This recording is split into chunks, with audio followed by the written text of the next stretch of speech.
Everybody hear me? Okay. So some of you know me, some of you don't, but it might come as a surprise that public speaking is my Achilles heel. So kind of gave me, the universe gave me the idea of what I'm going to actually speak with you guys today. So when Doug said I'll be presenting, I immediately wanted to run and hide. And so the fears and terror barrier definitely struck, and now that I'm up here, I think I've officially trampled it. And I'll talk a little bit about it. So again, when Doug asked me to present, I wasn't really sure what I was going to present on, but I think the universe had a master plan, and I am going to be doing a live demonstration of how you overcome the terror barrier and change the paradigm lightning fast. And so again, I got up here, I didn't chicken out. I'm still a little nervous, but so I wanted to kind of break the process down because I've had a couple days to marinate over the information and the thoughts that went through my head, and probably some thoughts that are going through you guys' head. And I really just wanted to connect with you guys to show you that somebody who can be very accomplished, very successful, still has terror barriers. And I think that there's some statistic that like 95% of people are more afraid of public speaking than they are of dying. And I was one of those people, so it's actually not so bad now I'm doing it.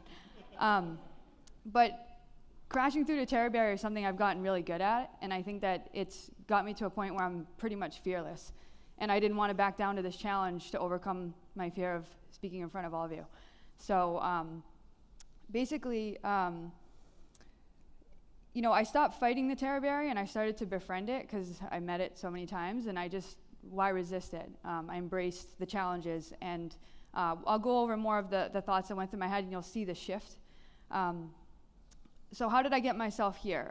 First, over the couple of days that I'd been here, I started to visualize myself being calm, it being successful, you guys laughing, kind of how it has already happened so far. So visualization is very powerful.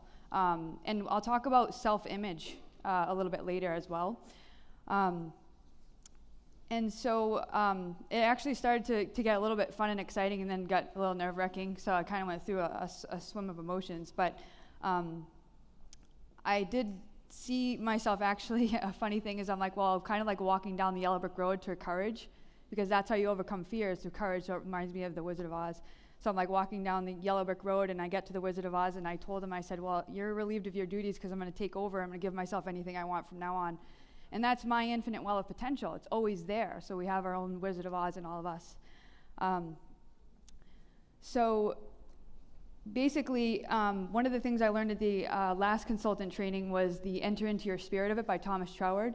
So I've always told myself, get in the spirit of cold calling, get into the spirit of this call, get into the spirit of whatever I'm doing, be fully there, be fully present. And so that's kind of what I did. It's almost like self-hypnosis and NLP, if you will. I've never studied either of those things, but I kind of attributed it to that. But basically what I did is, anybody who knows me, I'm like a goal getter. And I made this here, what I'm doing now, a goal, because I meet my goals, and I'm just an animal when it comes to goals. So what I did was I set it as a goal. I said I'm going to follow my command. I am very self-disciplined, and this is going to be no exception to that. So I call that Jedi self-discipline. And it's a standard you must hold yourself to, a higher standard. And I've learned that over the past year, because I've been in this business for a year now, me and my lovely fiance. So if you've not read the book Psycho-Cybernetics, I'm actually reading it now. It's been on my list since I've been in TIR, and Bob introduced it to me, but I'm 3/4 of the way through, and it's been phenomenal. Again, I'll get back into self-image, which in retrospect, after I've been doing this for a year, self-image is a real reason why I have the results I do. It's just a true reflection of the results I've been able to get, why I've been in the inner circle 3 times. So basically, this is right out of Psycho-Cybernetics, is I program my success mechanism like a rocket towards that goal, and that's what I did with this. So I just treat it as nothing more than I've already done. And then I created a positive affirmation around this. I'm so happy and grateful now that I'm able to comfortably publicly speak and share a positive message that will help each and every one of you. The bottom line is I'm not going to back down from this challenge, so thanks, Doug. So I'm just going to read this really quick because I just want to show you the shift, the paradigm shift that I had. So my original thoughts, and this is my old paradigm, which has now changed, is why did I fear this? And I said, well, I've never done this before. I don't know how to do it. I've not studied this or learned this skill. Like almost everybody hates this. It's their biggest fear, and it's mine as well. What if I mess up? What if I start shaking?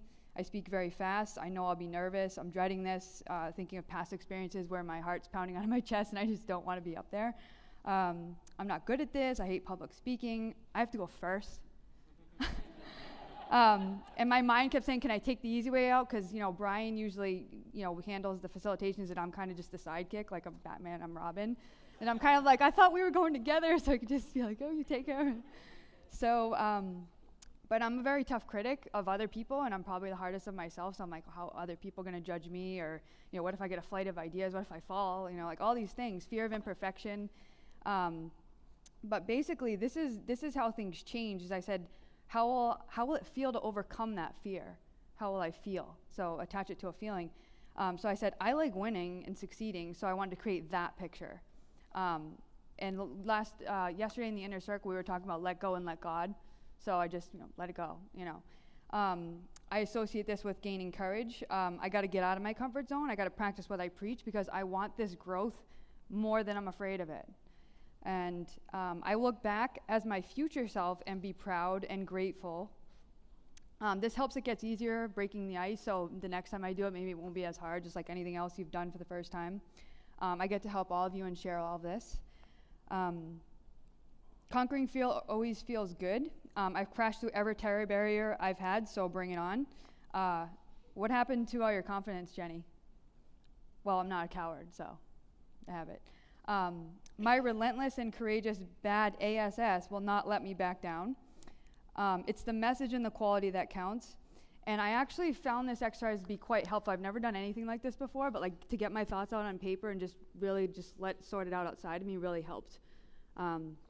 So I wanted to tell a little bit about what Doug had mentioned is just telling my story, my experience coming through PGI, getting in a couple times. So basically, Brian and I went to the Matrix back in December of 2016, and I was just working as a full-time nurse, didn't really have any business experience, and we pretty much decided right on the spot at the Matrix when they said, do you want to be a consultant? We just said yes. It made a lot of sense. It resonated with a lot of our business goals. So Peggy McCall had presented, and I said, okay, I want to write a book too. So working full-time, trying to start a business, trying to write and launch a book.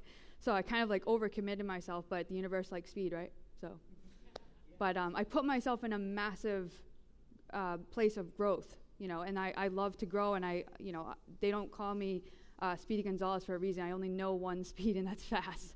So, but the goal was to get in the inner circle. So, for me, it was like I'm not getting in it, and it's been that way every single inner circle, as I associated almost like the shame of not being in. I don't want that. I created that negative association or failure.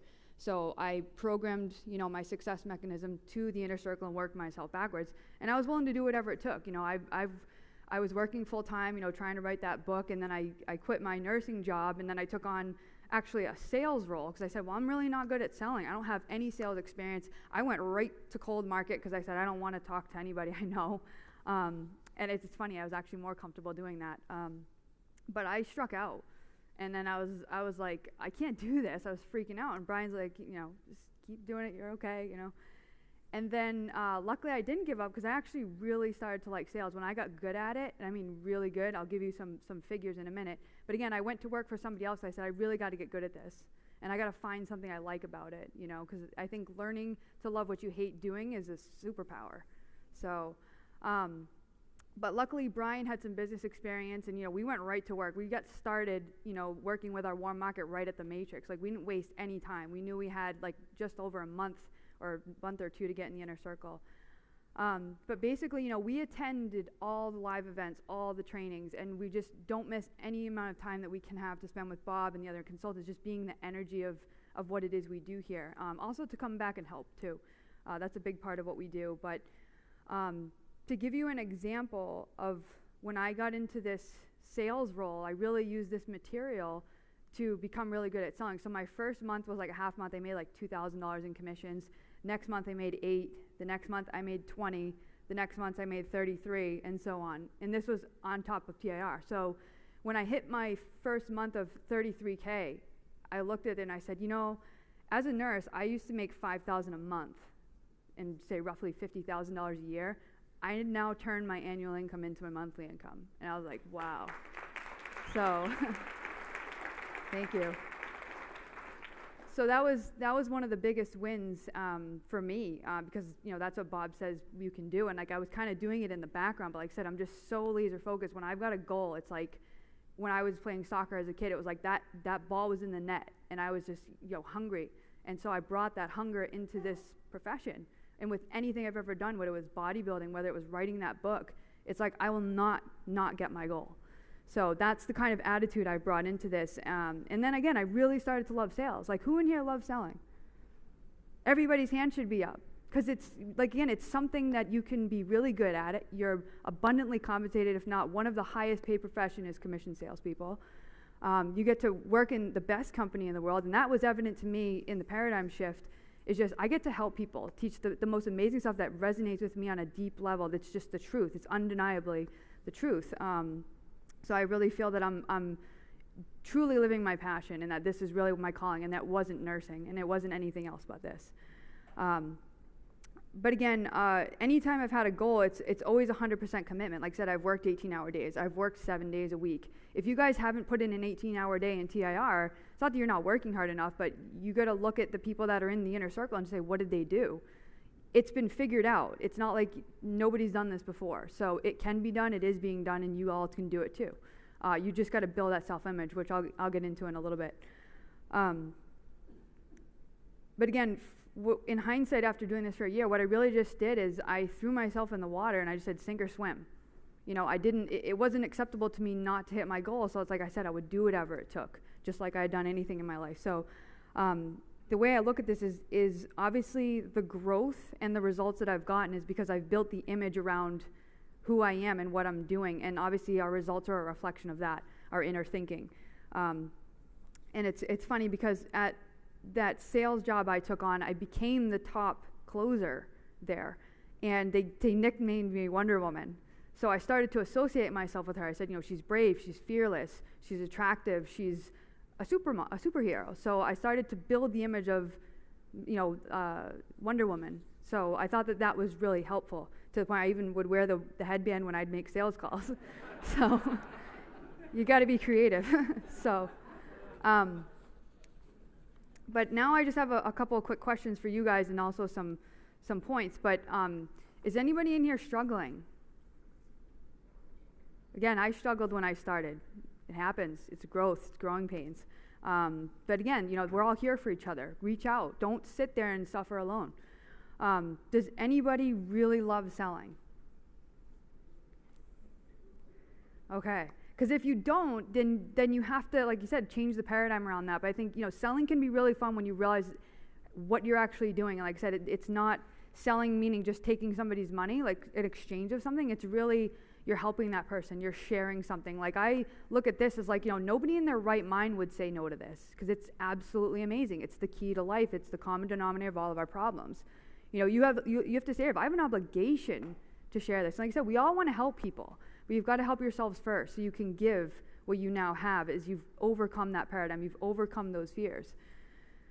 So, have you all created the self-image of a top salesman in your mind? Have you created that picture? I know I didn't when I started, but a lot of people, if you're missing that, it's right out of lesson 4. But like creating the image, in your mind and on your vision board. What does it look like? How does it feel? Because again, if we don't get emotionally involved with our goal, you have to realize, like I said, it's not on your radar. It's not on your mental GPS to become very good at selling or a top coach or this or that. So all these little goals that we have, if they're not aligned with an image, we've got to see it here before it manifests physically. So that's important. Very, very important. Like I said, Psycho-Cybernetics is a very good book to help you with self-image and understanding thinking. It goes much deeper than lesson 6, so I highly recommend that book. Maxwell Maltz is the author. Do you visualize yourself closing deals and winning in sales, shaking the hand, signing, the autograph of the agreement? Those little things go a long way. Again, we have to walk the path up here first, just like I did to get myself up here. Is I thought about it, I visualized it, I tried to associate something positive with it instead of how much it scared the hell out of me. But anyway, again, my results that I've been getting my whole life, but in just this 1 year of PGI, has been my self-image and confidence. Reading the self-image and the self-confidence formula, reading psychocybernetics, doing what I could so that my self-image and my results are consistent. So that is huge, self-image. Are you all watching the TIR videos and doing the worksheets? Very good. Because those, that's all you need to know. That's all we had. You know, I never took any traditional sales training. Even when I took that sales job, I kind of got hired on a whim. It was because I knew Bob. So I was like, I think I can do sales. And I had been like 2 months into TIR, I hit the inner circle, and I'm like, yeah, I can sell. And then I get in there, and I was like, I have never sold something worth $17,000 in my life. I was scared to death, but I was like, okay, I'm up for the challenge. And I did it, and then look, like what I did. So what Bob said, you know, you just fly up the growth curve. And I was like, wow, you know, I really surprised myself. But I was like, I actually like something that I can make a good amount of money, a good living doing, and feeling good about what I'm doing, helping people transform their lives.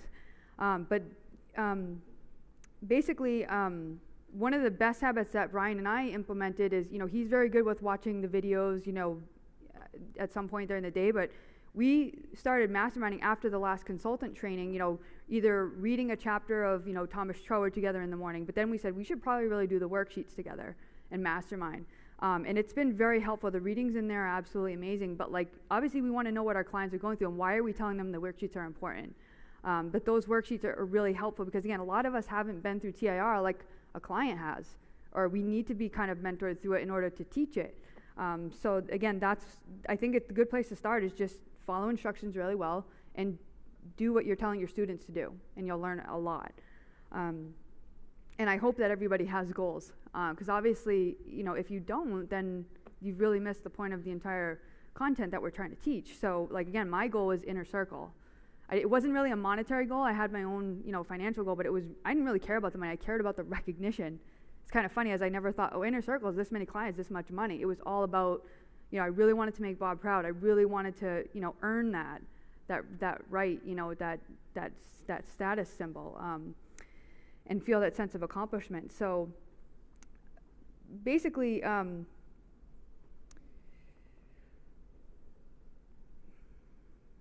already said the thing about Speedy Gonzalez. And I already said I wanted to make Bob proud, so. But yeah, one of the things, we've been listening to Earl Nightingale recently, and he was saying that enthusiasm and a sense of accomplishment are the keys to success. You've got to always be learning and growing. And that's why a lot of people, you know, are not succeeding in life, is there's nothing to be enthusiastic about. As they get older, they lose enthusiasm, they stop learning. And there's nothing that they're doing that's giving them a constant sense of accomplishment. So I think in this type of a role, you know, there's many wins we can celebrate. So this is definitely, you know, I'm on a path of growth in, you know, spirituality. And like I said, I look where I've come from last year, you know, even before I met Brian, you know, being, you know, miserably single, my health was failing, and I was just working as a nurse, pretty much, you know, living with your parents, like it was just bad. And then just to totally transform, you know, turn my annual income into my monthly income, to be able to quit my job, you know, start multiple companies, heal myself, write a #1 best-selling book, all of that in just a year. It's like some people haven't done that in a lifetime. And it's like I owe it all to this material, you know, and to being a part of this great group of amazing people. So basically, the last thing is, you know, have you guys really defined your ideal client? Because if you haven't defined that, how are you going to attract it? And the other thing is that when you've defined who your ideal client is, you got to say, am I this person? Because you're only going to attract what you're in harmony with. So if you aren't your ideal client, you're going to attract what you are in harmony with. And if that's, you know, people who aren't decisive, people who aren't ready, people who don't have the money, who don't take action, who aren't disciplined, who don't exercise willpower, you've got to look at, again, the results you're getting, whether they're the results you want, they're sort of there, or no results at all. And you got to say, what do I need to change in me and my image? You know, and even creating an affirmation, you know, I'm so happy and grateful now that I attract clients who are ready, clients who are decisive, clients who are willing and able to spend, you know, upwards of $5,800 on their personal growth. Those are the types of affirmations that you should be making. But again, really try to identify your ideal client. And I just have some closing points here. So again, I think that one of the things that helped me with developing self-image and just being accountable is in December of last year, I said I'm going to write, a page in a gratitude journal every day. And my gratitude journal is just basically like goal cards, but just in a list form, whatever comes to my mind. But I'm speaking to my subconscious about things that have already happened. A lot of it was, I'm so happy and grateful I've made the inner circle by this deadline. We've activated this many clients. How does that feel, getting emotionally involved? You got to have an exercise every day that gets you emotionally involved in your goals. And that's why I'm saying the first hour of our day, Brian, is spent getting in the vibration, feeling good, reading something wholesome. Like I said, we start our day off right. So I think that that's very powerful. And even one of the other things is, I'm sure all of you have read Think and Grow Rich. If you haven't, get the book. But there's 6 steps he mentions in there. And he says, you got to write out this statement. It's almost like a big, long goal statement. I put one sheet on my nightstand and one near my coffee pot. So it's like I read it twice a day. Once in the morning, once before bed. And he said exactly to do that. And some people have read the book and have not done that. And they wonder why they haven't manifested anything. So I found that those little habits I have of daily reminders, and that's really what TIR does, is it's a constant daily reminder to get you emotionally involved in that goal. Because otherwise, without structure, it's human nature, we don't commit to anything. So that's why TIR is so powerful. It's not necessarily the content, it's just the habit of daily getting emotionally involved in the goal and what it is that material is teaching, and it makes you want more. Because that's what I'm hungry for this material. I'm hungry for more. And that's why I have ironclad self-will and self-discipline, is just because of, again, the higher standard I hold myself to and the goal-seeking organism that we all are. I follow instructions really well. Bob says to do something, I do it. I come to all the live events. He says to read a book, I do it. We just follow instructions really well. You can't go wrong listening to Bob. But never stop studying. Because again, when we're learning, when we're growing, we're enthusiastic and we have a sense of accomplishment about that. And then, like I said, you got to learn to love what you hate doing. If you hate something, you got to find something you like. Like I hated public speaking until today. And so, and I guess I hate it because I wasn't really good at it and I didn't have the confidence in that area. But again, I wanted to do a live demonstration of how you trample the terror barrier and how you shift the paradigm quite quickly. And so again, I would say that public speaking is no longer my Achilles heel, and that I'm obviously want my fearlessness to pursue. It's a very powerful feeling to be able to overcome fear. And so this is how you trample the terror barrier and change paradigms. So I hope this has been empowering. I want to thank you for your time and your patience, and also for being my very first audience. Thank you. Thank you. Thank you, everybody. Yeah.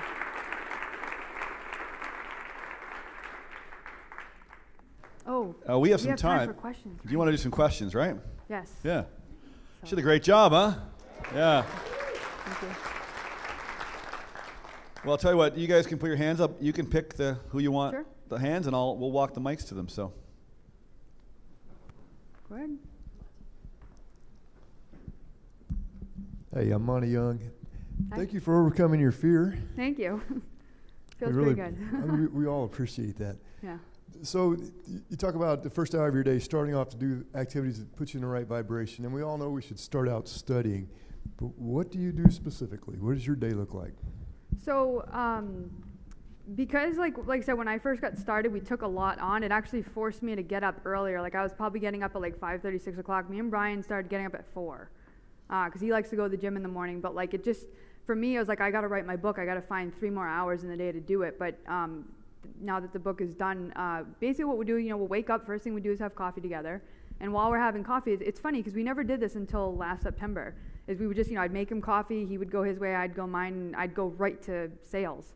But now that we did that masterminding, it's funny. It's like we're 2 brilliant people. We never actually masterminded together. We just kind of chit-chat with 2 ships passing in the night. But what we did is, we'd wake up and we'd have our stuff right there, and we'd either read a chapter of a book, like enter into the spirit of it. We did that for 30 days, I think, or so after the last consultant training, and I found that to be so powerful.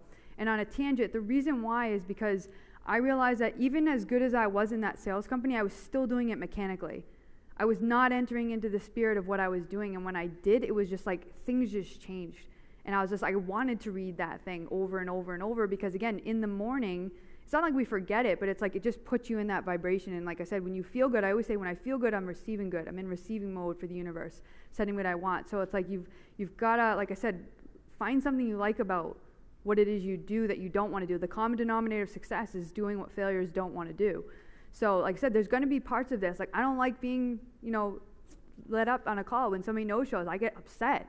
I was like, I got to stop doing that, because that's negative. I'd be like, okay, well, thank you, universe. Maybe it wasn't a good idea. Now I have time to do some follow-up or something. You got to get rid of the negative. So anytime negativity shows up, I'm like Bob says, next. I saw myself doing that the other night. I was like, next, I'm nervous. Next one. But again, what I do is we wake up and we spend about, half an hour to an hour just drinking coffee, doing the worksheets, or it's a chapter of book. We started Think and Grow Rich. But it's just really good, because again, one of the consultants after the first training is we actually were doing a chapter Think and Grow Rich a week, and I'm like, well, that's more than I actually would have done had I not had an accountability partner. So accountability partners, Brian's mine, is what I would say is, I'm not sure if you have somebody like a spouse, but I think that is a good habit to start. Is the first hour of your day should be you getting in touch with you planning what your day is going to be like, getting in the vibration, entering into the spirit, getting excited about what you're going to do that day, and then create the day. Let it happen.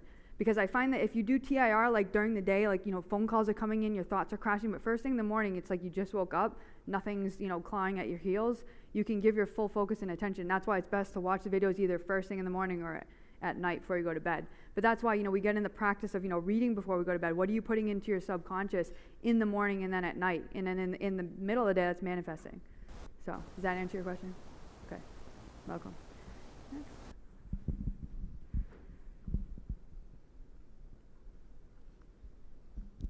Your mind sounds like it goes really fast. Yes. And yeah. I hope I wasn't speaking too fast, because I did that call like a little I really while ago, and I was resonate like, with that, and you seem really determined and driven. How do you balance that with being allowing? I think that's something I'm definitely working on, and it's just that I look back at this year and I said, I've gotten everything I've asked for. And sometimes it came at a price. I'd work really hard, and now I'm saying to myself, well, I don't have to work that hard. I can just work smarter. I have so much potential within me. I'm only scratching the surface. I know people that have been in sales, for 30 years. Maybe not have done what I've done, but I know that, I am very driven. And so I'm working on that now, is actually, because I would never rest. That was the other thing, is this whole year has been so much do, that I wasn't resting. I wasn't recovering, and it would burn out at times, but it was I was always trying to push my limitations. Yeah. And I did, but now I'm let me take a rest and see if I can still keep that flow going. Taking a rest is necessary. So allowing is just, like I said, let go, let God. Trusting the universe, because I can't believe it on a conscious level and subconsciously sabotage by saying, do I really believe? But like I said, the evidence shows that, like I said, I can achieve that goal, and anything really is possible. Yeah. What practical things help you to achieve that sense of release? What activities? I think just reminders. Like I said, writing in my gratitude journal, that I know that, I'm on the same spiritual path as Bob. And if Bob believes, I believe. I trust him. I follow his lead. But I think that a lot of it is, when I first started, I was very just forceful. Let me just work hard. I don't care. I want the goal so bad. But like I said, I think when you realize what leverage is, and just when you feel deeply connected with yourself, I'm so connected with who I am, my self-image, my body, my mind, my spirit, everything. It's just an intuition of feeling, of peace and of calmness. But it takes practice. I wasn't like this. Last year I was a completely different person, but I've transformed. Yeah. So if you kind of let go, and you trust, because like I said, the evidence shows that everything I've asked for is manifested. So it's okay, well, let me push the envelope a little more. So seeing yourself as that more trusting. Yeah, and allowing. I'm always learning, so I'm always picking up new skills. Reading another book, it's and then I feel things change, I see things change. And then I teach that, so it just reinforces it. But I gotta practice what I preach. Like I said, getting out of your comfort zone, getting up here, it's I have to do this for myself and for my clients and for my future. So yeah, thank you very much. You're welcome.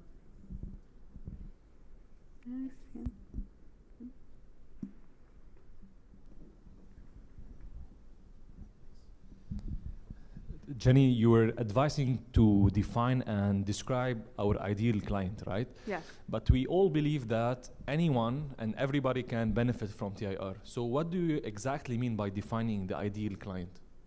I think, like, you know, if you're looking for maybe like, you know, a certain age group, because like I said, when we get into like marketing, you think of like my target. Like, you know, if you just say like, oh, this is for everyone, you know, then it really is, but like you really want to dial that down, you know, especially when you're getting into marketing. But you're right, you do. But obviously your ideal client, you know, you could say, you know, they're, again, getting back into the affirmation, they're decisive. You don't want to attract indecisive people. You want people who are decisive. You want people who are, you know, aligned with their goals, that are willing and able to invest, because you don't want to attract people that are going to hem and haw, because they're not going to be good clients, even though you know that you can help them and you want to help them. But again, you want to be defining the type of person, not necessarily like the specific person, but what qualities do they have that makes it you guys a good match. Because there's going to be people you're going to talk to and you'll be like, I don't think I'd want to coach that person. I don't think they're a good fit. You know, and it's like I said, it's not like you're going to always attract that ideal client. But again, you've got to be your ideal client. Your ideal client invests in themselves. So you must invest in yourself, because you can't really ask somebody to do something you haven't done yourself. Okay, which again, being a consultant, going through TIR, you have done what you're going to be teaching. So you want somebody that's willing and able to invest, because obviously too is, you know, you're going to have a lot of people that say they don't have the money. You're going to want to be able to coach them through that, guide them to resources, not just accept that as an objection you can't handle. So again, decisive people who are willing and able to invest. It's more qualities than an actual person, like 35 years old, man, brown hair. You know, it's more the qualities that you have what's the client I would want to work with? People that give me energy, people that I would like to mastermind with, that I can learn from, that we can have a mutual relationship.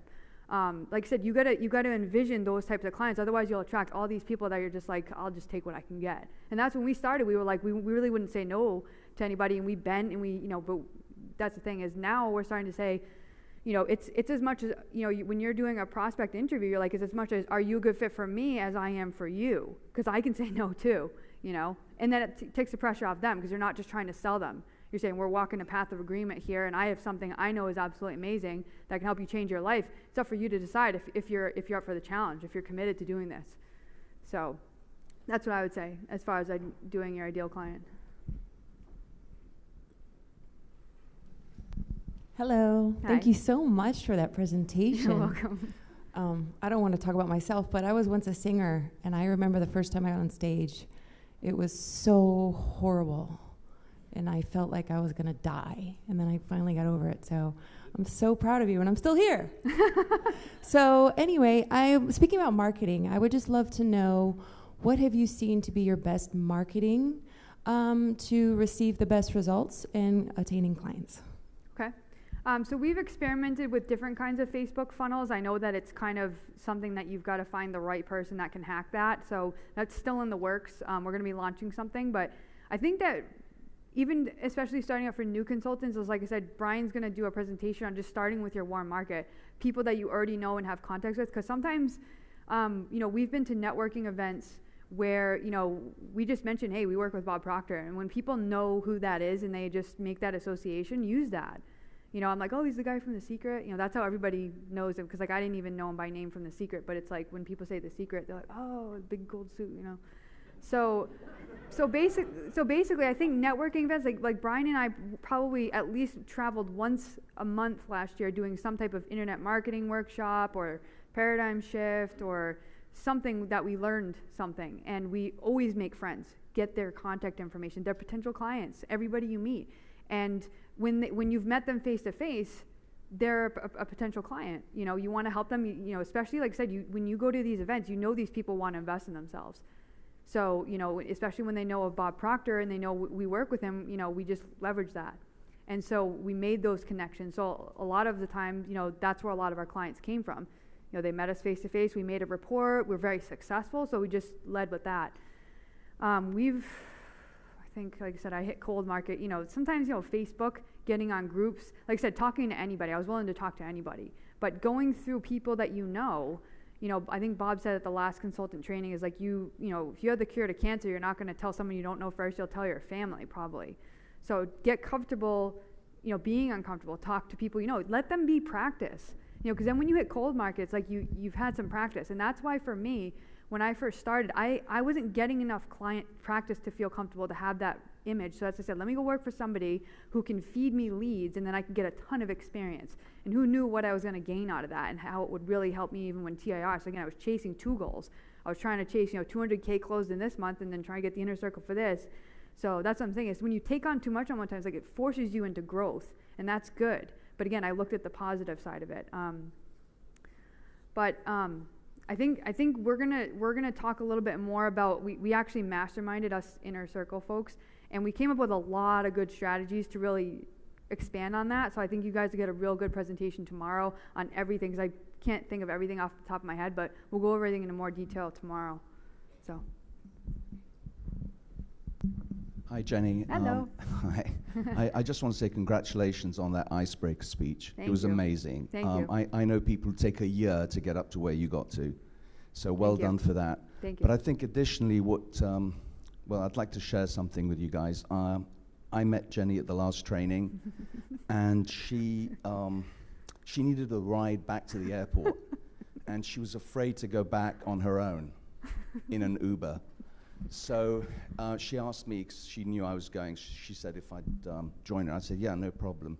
What she didn't know is that if there was an incident, I was not going to be there. I told her that later, but anyway. But the second thing I wanted to point out is that you're unaware, but you made a speech, you were nervous and all that stuff, but you did what is even more difficult, the Q&A, without recognizing that you were doing a difficult thing, and you walked through it beautifully. So well done for that. Thank you. Thank you.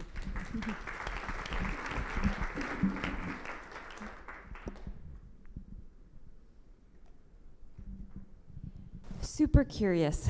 I'm a nurse, and I know I need to get out of nursing.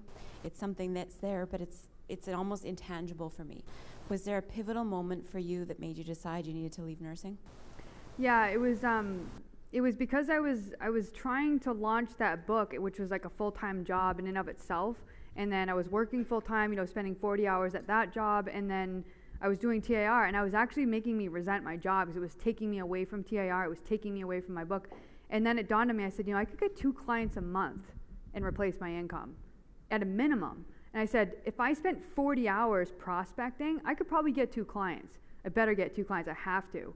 So I said, you know what, like luckily, Brian and I, we live together, so we share expenses. I don't really have a lot of them, but for me, it was like almost a no-brainer. It was like, I gotta, nature abhors a vacuum. I gotta get rid of something and make room for me to focus on my passions. I said, I just can't see myself trying to launch this book and like work at the same time. So for me, it was just making a decision, what is my priority, and letting go and trusting that this is my path. This is what I want to do. Because a lot of people, are trying to like work their job and build a side hustle, and this is your side hustle, and this gets, like second best, and so you have to make a decision. And like I said, I would never, and this is for anybody starting like a business, especially like network marketing, like don't quit your job when you get started, because then you feel pressure because the income's not coming in. So it's like, work the two, do the seesaw effect until you get somewhat comfortable. You start to see you're getting clients, and then you're like, okay, let's take off. Let's really amp things up and give myself that 40 hours. So, anybody else have questions?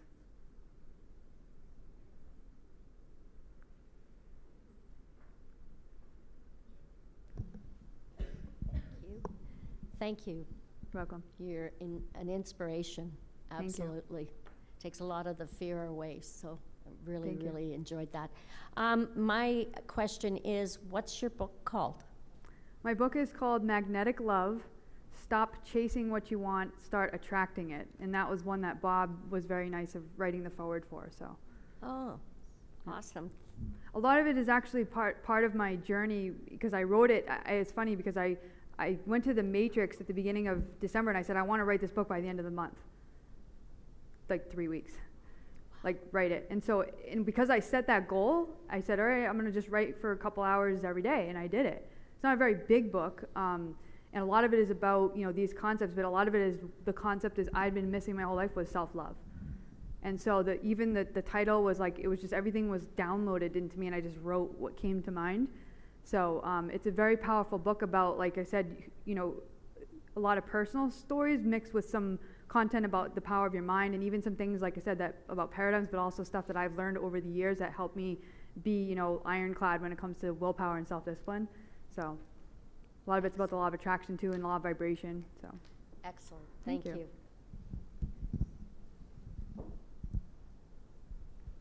Anybody else?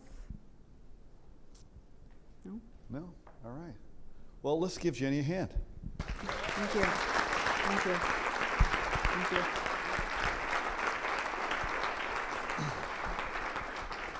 Actually, she lied.